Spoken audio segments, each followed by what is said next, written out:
évidemment, dès qu'on filme, ça colle plus. Ça fout de la colle alors. Ah bah oui. C'est la faute de qui veux-tu que ce soit? Je fais la même chose qu'avant. Non mais tu fais n'importe quoi.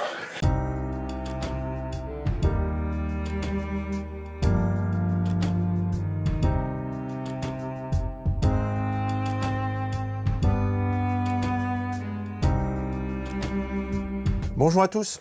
Bonjour. Aujourd'hui, on a travaillé dur.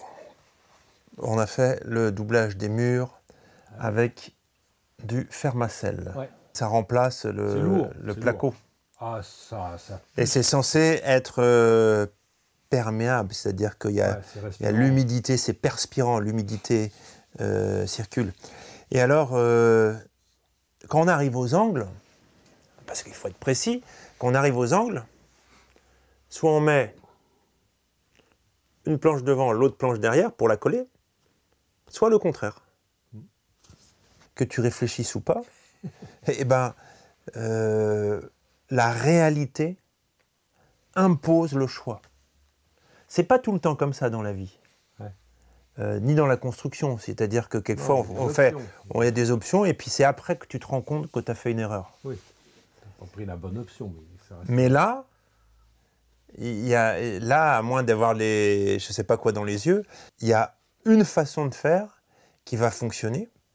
Par exemple, dans ce cas-là, comme il y a des petits tasseaux qui sont derrière les plaques, eh ben, si je fais dans un sens plutôt que dans l'autre, il y a une manière de faire où je ne pourrais pas planter dans les tasseaux la plaque, et une autre manière où je pourrais la visser. Donc ça nous impose des choses, et donc on n'a pas pu finir de plaquer côté douche parce qu'il fallait mettre la plaque côté cloison, et pour mettre la plaque côté cloison, il faut bancher. Bancher, mettre de la terre et paille, donc il y a un enchaînement. C'est ce que je voulais dire comme leçon de vie.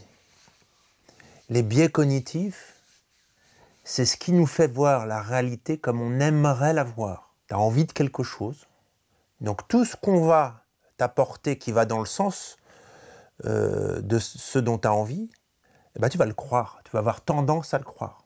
Et la façon la plus intelligente, c'est de se conformer au réel. Quelle est la réalité?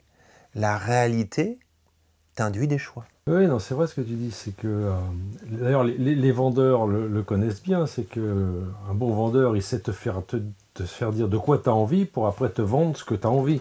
Et finalement, tu achètes un truc dont tu n'as pas forcément besoin parce qu'il te l'enrobe. Et puis après, dans la réalité, tu te retrouves avec un truc que tu n'avais pas envie d'acheter. L'idée qui me vient, tu vois, c'est le vieux de 80 ans qui tombe amoureux d'une nana de 25 ans qui lui fait croire qu'il est beau et qu'elle l'aime, etc. Et il a envie de le croire, ça. Voilà. Il n'a pas envie de croire que c'est pour son argent. Et non. Et par contre, son compte en banque, il va morfler. Donc, la réalité, les faits. Notez les faits. Quels sont les faits objectifs?